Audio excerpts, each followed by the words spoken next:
Coming to Cmos processing technology.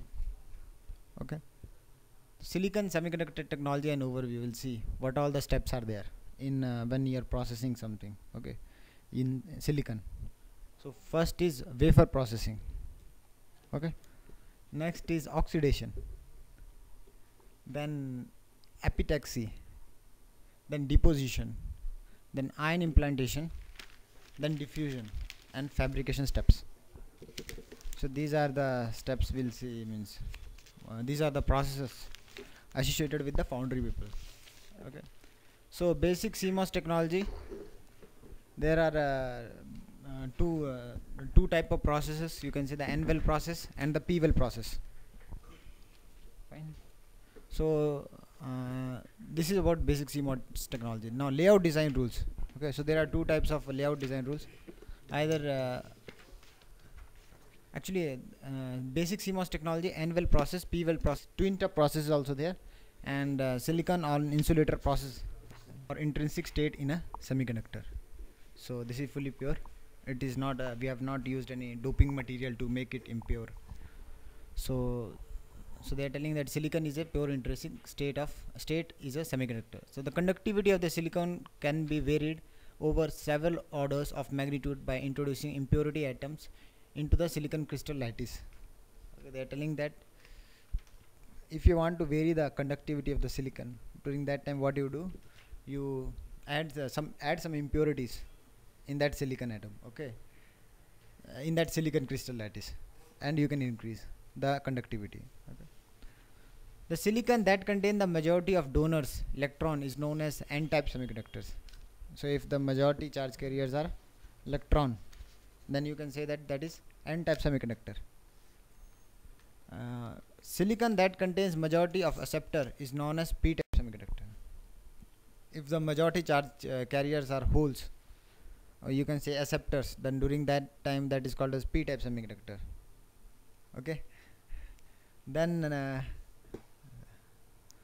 where silicon changes from n-type to p-type is called as junction. Okay, so they are telling that where silicon changes from n-type to p-type, that is called as junction, right? So that is wafer. So wafer processing. What are the steps are associated with processing of a wafer? How to prepare that wafer? That will see. So the basic raw material used in modern semiconductor plant is a wafer or disc of silicon. So they are calling that thing as a disc of silicon also. So you can see their size 75 to 230 millimeter diameter. So the diameter of that circular wafer, and less than 1 millimeter thick. Okay, so thickness is less than this. Wafers are cut from ingots. Less than 1 millimeter means it's a variable one. It should be less than, they're telling.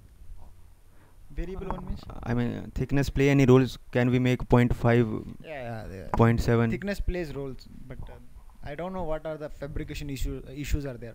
On what basis they will say that this much is the thickness, this should be the thickness. Okay, that is a fabrication issue. Okay. So you will get wafer just. So that is done by some other industries. Wafers are cut from the ingots. Okay. Yeah. Yeah, it's like cylindrical in shape. Okay, when you're processing wafers, so during that time it is somewhat cylindrical. Okay, but wafer side should be this much thick now, so they will cut into pieces. So that is called what they are telling. Okay, wafers are cut from ingots. The most common method of producing a single crystal material is called as czochralski method. Okay, czochralski method. So this is the name of the method, and they are using Single crystal mean? Single crystal material called as actually that is single ingot. Now you will get single. Okay, from that you will cut many wafers. Okay. So that is they are telling. So for a piece of wafer we are calling as crystal. With wafers. Coming to oxidation. So oxidation of silicon is achieved by heating the silicon wafer in an oxidizing atmosphere such as oxygen or water vapor. So oxidation means to form SiO2. Silicon when you are so when you are forming a silicon dioxide layer. So during that time there are two processes. Okay, so one is wet oxidation and one is dry oxidation. So, how to prepare silicon dioxide? Okay. So there are two approaches. One is wet oxidation. So when oxidizing atmosphere contains water vapor. Okay. So when you're combining silicon with water vapor. Okay. During that time you will get silicon dioxide. Okay. And one is dry oxidation. Dry oxidation, when oxidizing atmosphere is pure oxygen. Only you're using oxygen, O2. Okay. So in that case you have to use temperature of 1200 degrees centigrade, whereas if you are doing wet oxidation you have to maintain the temperature of 900 to 1000 degrees centigrade. Okay. So in this way you will form silicon dioxide layer on silicon. Fine.